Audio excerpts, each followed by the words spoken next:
Lo invito al capítulo 3 de Santiago, en el versículo 1. Hermanos míos, no os hagáis maestros muchos de vosotros, sabiendo que recibiréis mayor condenación, porque todos ofendemos muchas veces. Si alguno no ofende en palabra, este es varón perfecto, capaz también de refrenar todo el cuerpo. Y aquí nosotros ponemos freno en la boca de los caballos para que nos obedezcan, y dirigimos así todo su cuerpo. Mirad también las naves, aunque tan grandes y llevadas de impetuosos vientos, son gobernadas con un muy pequeño timón, por donde el que las gobierna quiere. Así también la lengua es un miembro pequeño, pero se jacta de grandes cosas. He aquí cuán grande bosque enciende un pequeño fuego. Y la lengua es un fuego, un mundo de maldad. La lengua está puesta entre nuestros miembros y contamina todo el cuerpo, e inflama la rueda de la creación, y ella misma es inflada por el infierno. Porque toda naturaleza de bestias, y de aves, y de serpientes, y de seres del mar, se doma, y ha sido domada por la naturaleza humana.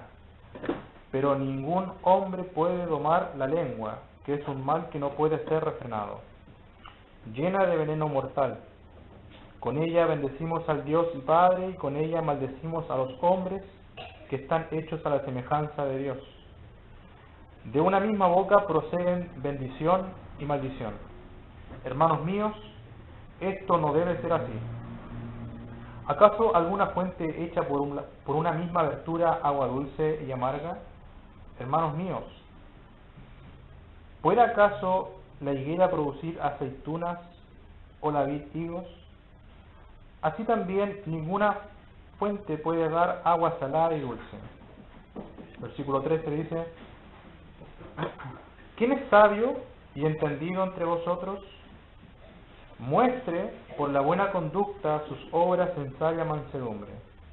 Pero si tenéis celos amargos y contención en vuestro corazón, no os jactéis ni mintáis contra la verdad. Porque esta sabiduría no es la que desciende de lo alto, sino terrenal, animal, diabólica. Porque donde hay celos y contención, allí hay perturbación y toda obra perversa. Pero la sabiduría que es de lo alto es primeramente pura, después pacífica, amable, benigna, llena de misericordia y de buenos frutos, sin incertidumbre ni hipocresía. Y el fruto de justicia se siembra en paz para aquellos que hacen la paz. La última vez que tomé este pasaje, habíamos hablado sobre específicamente de la lengua, de la forma del hablar que hablaban los creyentes cuando Santiago le escribía. Habíamos dicho que estos hermanos posiblemente habían, algunos de ellos quizás, había algunos que se hacían maestros o se posicionaban como maestros sin serlo. Dijimos también que Santiago, perdón, no está atacando el servicio o de la maestría, sino que estaba atacando más bien, o estaba de alguna forma diciéndole a aquellos hermanos que están en medio que no era bueno la conducta de hacerse maestro a sí mismo. Da algunos ejemplos sobre la lengua, da algunos ejemplos sobre el freno que se le pone a la boca de los caballos, da el ejemplo del timón que gobierna las naves, ¿ya? Tanto el freno como el timón eran pequeñas cosas que podían controlar el cuerpo. Por ejemplo, en el caso del freno, podía controlar el cuerpo entero del animal, y en el caso del timón podía controlar el barco completo, la nave completa. Y él decía que asimismo nuestra lengua puede controlar nuestra conducta y nuestra forma de hablar entre nosotros. Más adelante Pablo dice que con ella bendecimos a Dios y Padre, y con ella maldecimos a los hombres, que están hechos a la semejanza de Dios. Da otro ejemplo, al final dice: una fuente no puede echar una misma abertura agua dulce y amarga, y tampoco un árbol puede producir aceitunas o la vid higos. Eso es lo que habla sobre la lengua. Y desde el versículo 1 hasta el 12, Santiago habla específicamente del modo de hablar, de cómo debería un maestro genuino hablar. Y del versículo 13 hasta el versículo 18, en el contexto, Santiago habla sobre la conducta del maestro. Entonces, en los primeros versículos del 1 al 12 habla sobre la lengua, el modo de hablar, y después del 13 en adelante habla sobre la conducta del maestro. Esto nos muestra que en el maestro en sí tiene que haber una cierta concordancia. En el maestro genuino tiene que haber un cierto equilibrio entre lo que habla y cómo él se conduce en esta vida. Muchos dicen que el maestro debería más hacer cosas que tanto hablar, mostrar la conducta más que hablar. Esto uno dice, en el primer tratado, oh Teófilo, hablé acerca de todas las cosas que Jesús comenzó a hacer, conducta, y a enseñar. Repito, hablé acerca de todas las cosas que Jesús comenzó a hacer, conducta del Maestro, que es el Señor Jesucristo, y a enseñar lo que Él hablaba. Todo lo que el Señor Jesucristo hablaba, lo practicaba. Todo, completamente. Entonces, el versículo 13 dice: ¿quién es sabio y entendido entre vosotros? Aquí Santiago empieza con una pregunta retórica. Habíamos dicho también en alguna oportunidad que la pregunta retórica, si bien es una pregunta, no era para que los lectores respondieran. ¿Quién es sabio y entendido entre vosotros? Yo. No era para que hicieran eso, levantaban la mano y decían: yo soy sabio y entendido. Sino lo que Santiago apuntaba era que los lectores, aquellos que se estaban haciendo sabios y entendidos, pudieran reflexionar en sus propios corazones, en su propia intimidad, si verdaderamente eran sabios y entendidos. Y son pasajes que a nosotros también nos pueden hacer reflexionar en alguna medida. Es como el ejemplo que una vez les dije, que es la mamá que le dice al niño que no quiere comer, le dice: ¿en cuántos idiomas te tengo que hablar para que puedas comer? A ver, dime, ¿en cuántos idiomas te tengo que hablar? Lo que la madre quiere es que el niño coma. Eso es lo que quiere, esa es la finalidad. Entonces le hace esa pregunta: ¿en cuántos idiomas yo te tengo que hablar para que comas? Es una pregunta retórica. Y lo que Santiago está diciendo es lo mismo. Les dice: ¿quién es sabio y entendido entre vosotros? Apunta a que reflexionen a que estos hermanos que se estaban haciendo maestros a sí mismos reflexionen en su corazón, en su intimidad. Realmente, o eso dicho de otra forma, realmente ustedes son sabios y entendidos. Una persona sabia es una persona equilibrada, es una persona un maestro que demuestra habilidades en cuanto a su experiencia, es una persona también entendida, que es una persona que es instruida, que sabe de ciencia, que sabe de muchas cosas. Generalmente un maestro tiene mayor conocimiento que los demás, generalmente, y debiera ser así. Un maestro que Dios en sí, en su voluntad, lo ha puesto como maestro, no como lo estaba ocurriendo en esta congregación o en estos grupos de hermanos, que saben muy bien que la vida espiritual de su hermano no estaba bien, estaban dispersos, estaban siendo influenciados por el mundo, estaban siendo atacados por Satanás. Entonces, la vida espiritual de su hermano, yo lo he dicho muchas veces, estaba muy baja, estaba muy decaída. Entonces empezaron a tomarse, al parecer, atribuciones personales. ¿Quién es sabio y entendido entre vosotros. Y si uno se pone a pensar,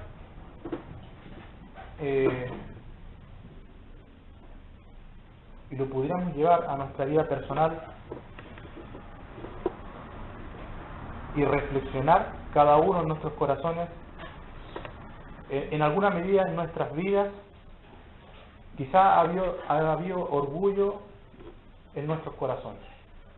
Es como hacerse la pregunta a uno mismo: yo me he creído sabio, soy sabio entendido en alguna medida. Si bien aquí el contexto está hablando sobre la enseñanza específicamente del maestro, en alguna medida en mi vida me he creído sabio y entendido en mi hogar, los que son esposos con mi esposa, y al revés, los que son esposas, me he creído sabia o entendida con mi esposo, o los que son hijos, me he creído sabio y entendido frente a mis padres.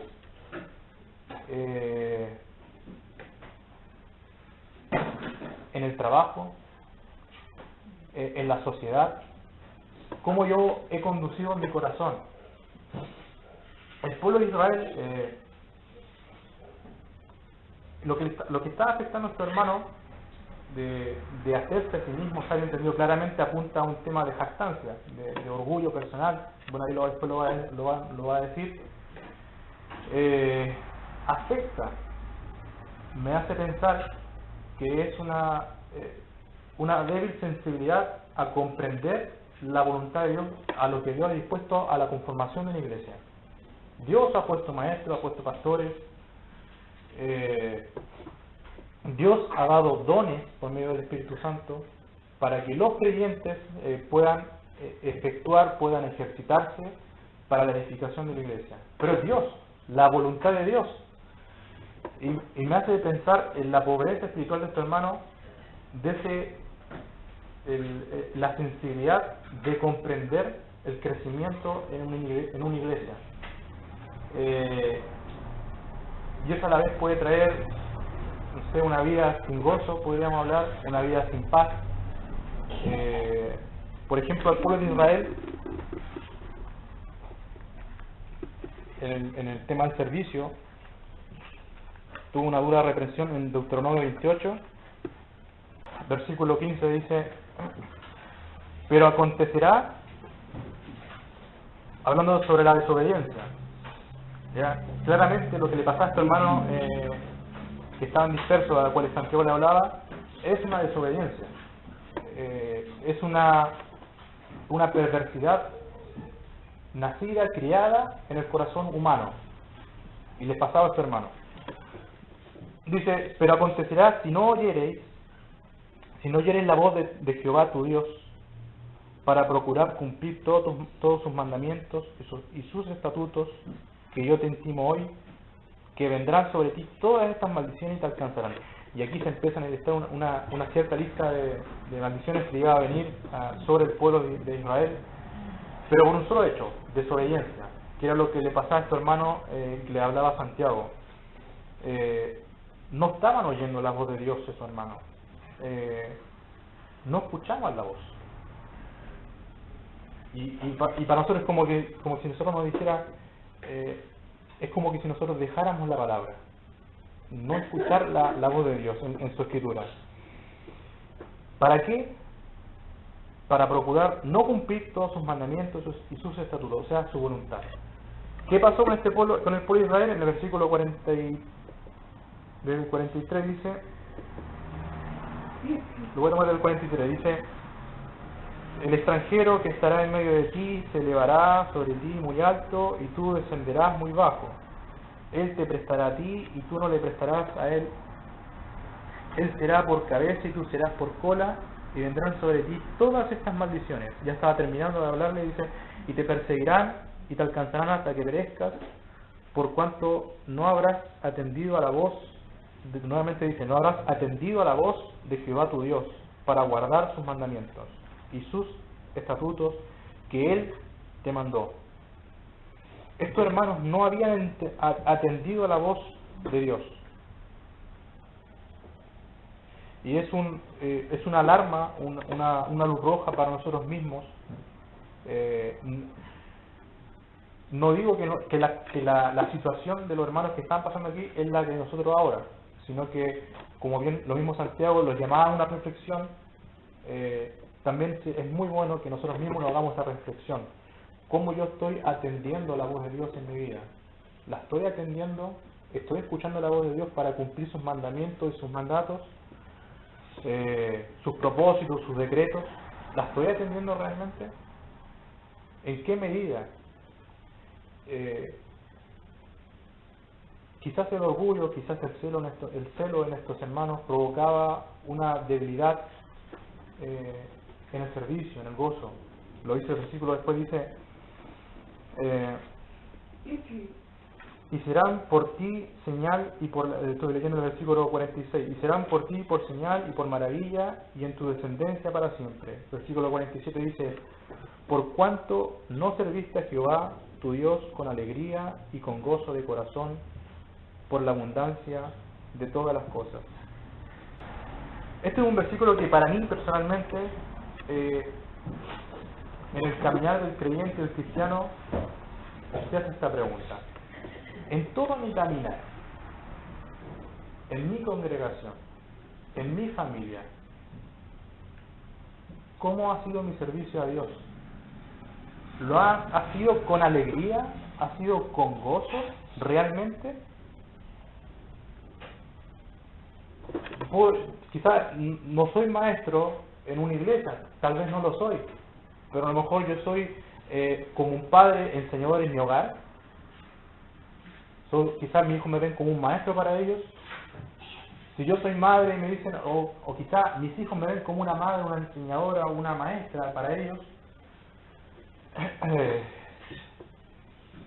¿Cómo yo he servido al Señor? Y realmente me hace pensar en esto, hermano, la cruda realidad a la cual nosotros también estamos expuestos. Una cruda realidad que podría, ni Dios lo quiera, podría estar presente en nuestra vida. ¿Cómo yo vengo a servir al Señor? ¿Cómo yo sirvo al Señor? ¿Lo hago con gozo? ¿Lo hago con alegría? Me hace pensar esto de este hermano que quizás con lo que le estaba pasando no era un servicio, si se estaba haciendo maestro, no era un servicio con gozo para el Señor, no iba a ser un servicio que glorificara a Dios, simplemente un conocimiento humano, como Santiago después lo dice, que es solamente terrenal, animal, diabólica. El test de un verdadero maestro se ejemplifica y se demuestra con lo que dice después de la pregunta. Dice, muestre. Un verdadero maestro debe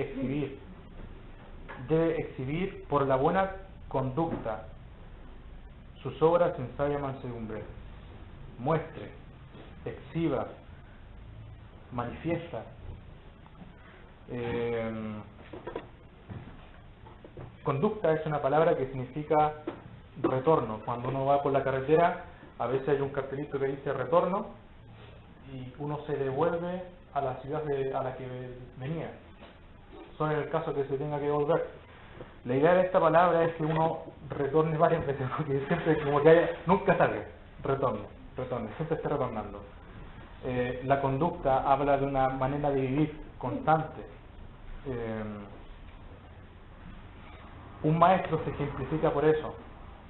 Un maestro es aquel que siempre está constantemente demostrando con su conducta que es sabio y entendido. Eso es lo que hace un maestro. Con su conducta siempre está constantemente mostrando en su familia, en cualquier lado, su manera de vivir, de que la voluntad de Dios está en él, de que quiere hacer la voluntad de Dios, de que Dios produce en él el querer por el hacer por su buena voluntad. Muestre por la buena conducta sus obras, o sea, todo lo que hace, cualquier tarea, cualquier trabajo que haga, pero que las muestre en sabia mansedumbre. Mansedumbre es la operación o es el acto que ocurre en el corazón del creyente, primeramente para con Dios y que él dice en su corazón que los tratos que Dios me ha hecho a mí en mi vida son buenos. Y no se resiste, y tampoco los discute, aunque sean sufrimientos, aflicciones y todo eso. Es una forma mansa de recibir. Lo repito, es un acto en el corazón del creyente que ocurre primeramente así delante de Dios, de algo que Él dice, que Dios me está mostrando algo, en el cual yo digo, esto que tú me has hecho, Dios, es bueno. Por ende yo no te discuto, por ende cierro mi boca delante de ti, por ende agacho mi cabeza delante de ti, como decir, la forma de agachar el corazón, de inclinar el corazón delante de Él, y por ende, Señor, no me resisto. Así es tu voluntad conmigo, así lo recibo. Eso es una persona, un acto manso. Y es así como se debe manejar el verdadero maestro. Ejemplo, hay mucho en la Biblia, pero el ejemplo más grande que nosotros tenemos es el que dijo el Señor Jesucristo en Mateo 11, que dijo, llevad mi yugo sobre vosotros y aprended de mí. O sea, llevad mi yugo sobre vosotros y aprended de mí. Sean enseñados por mí, que soy manso, ahí está, que soy manso y humilde de corazón. Todo lo que el Señor Jesucristo hacía era porque Él quería hacer la voluntad de Dios. Pablo también le dice a los corintios, le dice, os ruego por la mansedumbre y ternura de Cristo. Os ruego, le dice al hermano, por la mansedumbre y ternura de Cristo. Pablo también resalta esa mansedumbre que había en el Señor Jesucristo. El Señor Jesucristo era manso, era un maestro al cual que se acercaba, él podía recibir a cualquiera, incluso los más difíciles, así difíciles como nosotros. Él podía recibir a cualquiera y escucharnos con paciencia y tratarnos con mansedumbre y con ternura. Ya me imagino cómo puede haber sido eso. Bueno, lo vemos en la Escritura, igual. Cuando uno se acerca a la Escritura es como si el Señor Jesucristo estuviera hablándonos a nosotros y tratándonos como un maestro, hablándonos con gracia, reprendiéndonos muchas veces, corrigiéndonos muchas veces, siempre con gracia, enseñándonos muchas veces con gracia, y con ternura, como así lo dice Pablo. Os ruego por la mansedumbre y ternura de Cristo. El Señor Jesucristo era una persona mansa. Por ejemplo, un ejemplo de esto es cuando el Señor Jesucristo, después de haber resucitado, se aparece en el camino hoy, dice, he aquí, dos de ellos iban el mismo día a una aldea llamada Emaús, que estaba a 60 estadios de Jerusalén, e iban hablando entre sí de todas aquellas cosas que habían acontecido. Sucedió que mientras hablaban y discutían entre sí, Jesús mismo se acercó. Un maestro. Jesús mismo se acercó. Y dice, y caminaba con ellos. Eso es lo que hace un maestro, un verdadero maestro. Se acercó a ellos y caminaba con ellos. Y cuando nosotros abrimos la Escritura es como que el mismo Señor Jesucristo se acerca a nosotros y camina con nosotros, como lo hizo con estas personas. Mas los ojos de ellos estaban velados para que no le conociesen. Y les dijo, ¿qué pláticas son estas que tenéis entre vosotros mientras camináis? ¿Y por qué estáis tristes? El Señor Jesucristo como maestro comprendió que estas personas estaban tristes. O sea, descubrió el corazón de ellos. Están tristes, están afligidos. Respondiendo uno de ellos, que se llamaba Cleofas, le dijo, ¿eres tú el único forastero en Jerusalén que no ha sabido a las cosas que en ella han acontecido en estos días? Entonces, el maestro, le voy a poner así, entonces el maestro les dijo, ¿qué cosas? Y ellos le dijeron, de Jesús Nazareno. que fue varón profeta, poderoso en obra y en palabra delante de Dios y de todo el pueblo. Y como le entregaron los principales sacerdotes y nuestros gobernantes a sentencia de muerte y le crucificaron, pero nosotros esperábamos que Él era el que había de redimir a Israel. Y ahora, además de todo esto, hoy ya es el tercer día que esto ha acontecido. Aunque también nos han asombrado unas mujeres de entre nosotros, las que antes del día fueron al sepulcro, y como no hallaron su cuerpo, vinieron diciendo que también habían visto visión de ángeles quienes dijeron que Él vive. Y fueron algunos de los nuestros al sepulcro y hallaron así como a las mujeres habían dicho, pero a él no le vieron. Entonces Él le dijo: oh insensatos y tardos de corazón para creer todo lo que los profetas han dicho. ¿No era necesario que el Cristo padeciera estas cosas y que entrara en su gloria? Y comenzando, ahí está la actitud del maestro, de personas que estaban tristes, que estaban afligidas, dice, y comenzando desde Moisés, le abrió las escrituras, y siguiendo por todos los profetas, les declaraba en todas las escrituras lo que de él decían. Y comenzando de Moisés y siguiendo por todos los profetas, les declaraba en todas las escrituras lo que de él decían. No cabe duda alguna que el Señor Jesucristo es el mejor ejemplo de un verdadero maestro y el maestro más grande que puede haber. Ya lo vamos a leer después en un versículo como lo declara el maestro.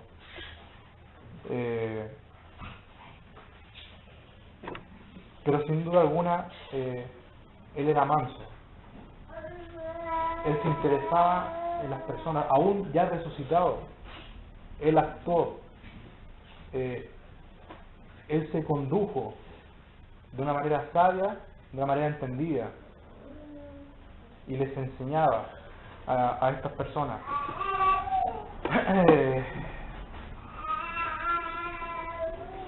El Señor Jesucristo dijo: bienaventurados los mansos, porque ellos recibirán la tierra por heredad.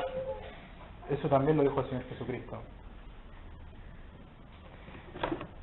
En Hechos también 1.3 dice: a quienes también después de haber padecido se presentó vivo con muchas pruebas indubitables, apareciéndoseles durante 40 días. Igual como ocurrió en el camino Maús con estas personas, con esos discípulos, aquí también da otro ejemplo de la resurrección. Después de la resurrección y antes de la ascensión, dice, apareciéndoseles durante 40 días y hablándoles acerca del reino de Dios. Él actuaba y él hablaba, hacía las dos cosas.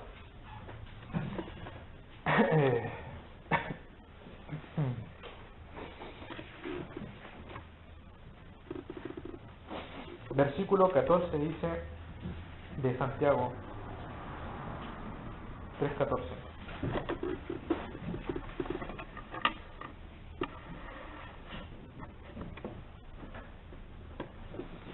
Pero si tenéis celos amargos y contención en vuestro corazón,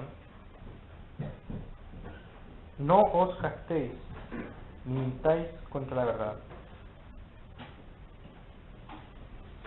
Al parecer esto era lo que estas personas que se hacían maestros a sí mismos sin serlo, Santiago descubre el corazón de estas personas.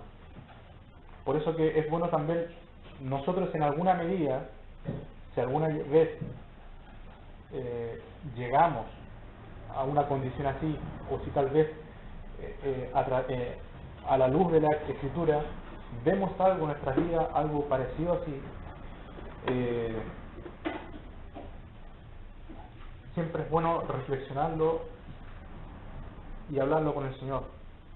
Dice, pero si tenéis celos amargos. Bueno, celos ya sabemos que es desear lo que el otro tiene, pero a la vez no lo puedo alcanzar. Es un anhelo o un deseo intenso que nace de mi corazón de desear lo que el otro tiene, pero sin poder alcanzarlo. Y es un celo amargo. Cuando alguien prueba algo que tiene mal sabor o mal gusto, el paladar es el primero que lo indica, es el indicador que me dice a mí, este sabor no tiene sabor, o este sabor no me gusta, es amargo. Lo mismo pasaba en el corazón de estos creyentes. Su corazón estaba amargo, estaba lleno de amargura, pero eran provocados por celos, de desear, probablemente de desear lo que quizá maestros genuinos tenían y lo que ellos no tenían. Quizá alrededor de ellos habían verdaderos maestros que sí enseñaban a la congregación, maestros que realmente no se jactaban de su conocimiento, sino que los servían a Dios con gozo y alegría. Quizá eran maestros que realmente, dirigidos por el Espíritu Santo, llenos del Espíritu Santo, hablaban a la congregación lo que Dios les había hablado, y lo hacían en amor. El conocimiento edifica, pero el conocimiento envanece, pero el amor edifica. Y estos verdaderos maestros lo hacían así, pero quizás estos hermanos no les gustaba eso. Y habían celos amargos y contención. Contención es oponerse, es un pleito, es una rivalidad. Eso es como cuando un equipo de fútbol, hay dos que quieren conseguir algo. Eso es rivalidad.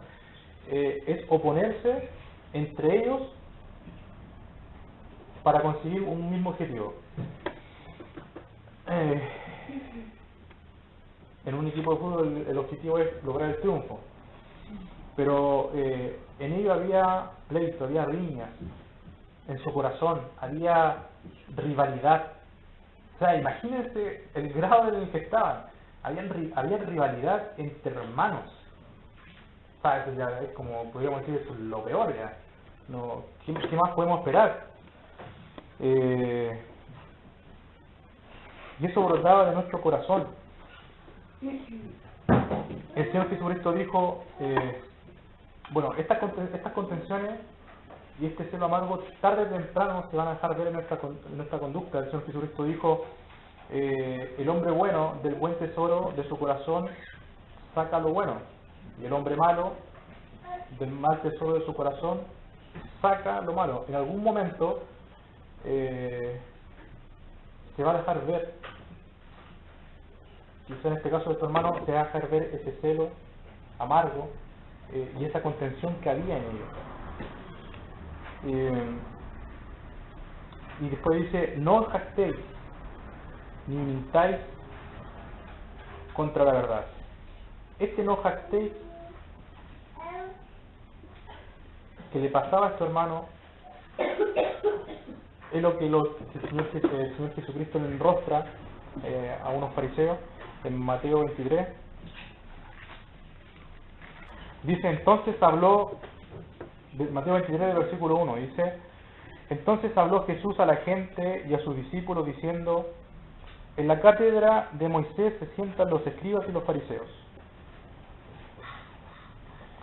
Así que todo lo que os digan que guardéis, guardadlo y hacedlo, mas no hagáis conforme a sus obras, porque dicen y no hacen, porque atan cargas pesadas y difíciles de llevar y las ponen sobre los hombros de los hombres, pero ellos ni con un dedo quieren moverlas. Antes hacen todas sus obras para ser vistos por los hombres, pues ensanchan sus filacterias y extienden los flecos de sus mantos. Y aman los primeros asientos en las cenas y las primeras sillas en las sinagogas y las salutaciones en las plazas, y que los hombres lo llamen rabí, rabí. Y Santiago dice, no jactéis ni mintáis contra la verdad. Me hace pensar, bueno, quizá los hermanos que estaban en esta condición espiritual, es muy probable que el orgullo que ellos le provocaban en su corazón, quizás estaban más pendientes de las alabanzas, quizás estaban más pendientes de recolectar salutaciones, de qué bonito predicaste, con ese conocimiento mundano, con ese conocimiento terrenal, animal.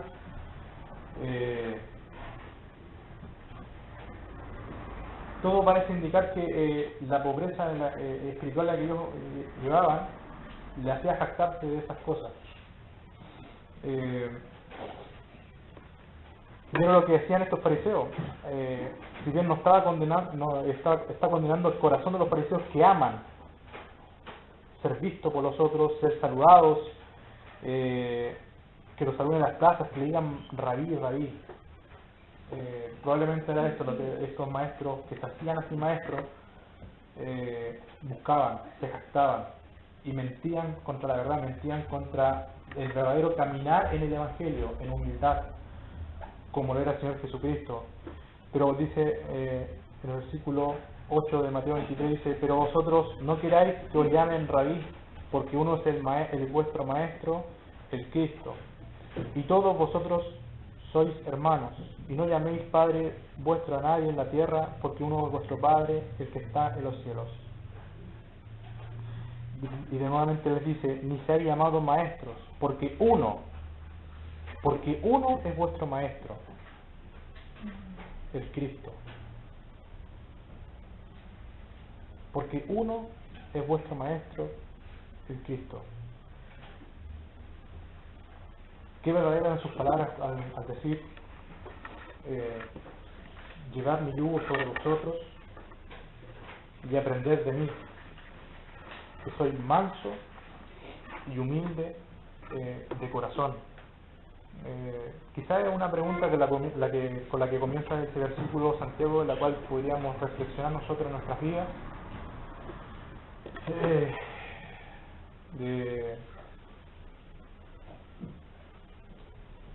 de detectar en nuestros corazones indicios de celos amargos, cualquiera sea el área, ¿ya? Si bien aquí el contexto, vuelvo a repetir, está hablando de maestros, de personas que se querían hacer maestros, quizás tú estés en otra área en la cual el Señor te puso, y estar siempre atento, dirigido siempre por el Espíritu Santo, a no caer en esos celos amargos, a no caer en esa contención, en esa rivalidad que puede brotar de nuestros corazones. Tenemos el mejor ejemplo, que es el Señor Jesucristo. Él es, porque uno es el Maestro, el Cristo. Vamos a orar.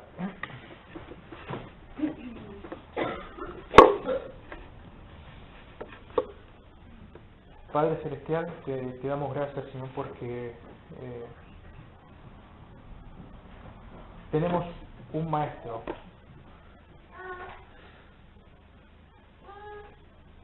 que es el Señor Jesucristo, y es un consuelo realmente para nuestras vidas saber que hay alguien en esta vida, Señor, que es sincero, que nos podemos acercar a Él confiados, que nos podemos acercar a Él, Señor, sin ser engañados,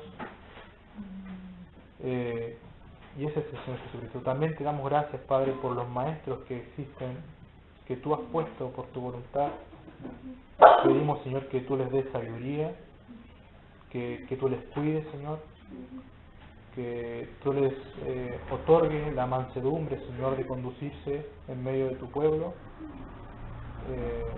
Y también te damos gracias, Padre, por todos los dones que tú has dado a tu iglesia, que puedan ser ocupados con mansedumbre, con humildad y para edificación, Señor, de tu iglesia. Señor, te agradecemos todo en el nombre de Jesús. Amén.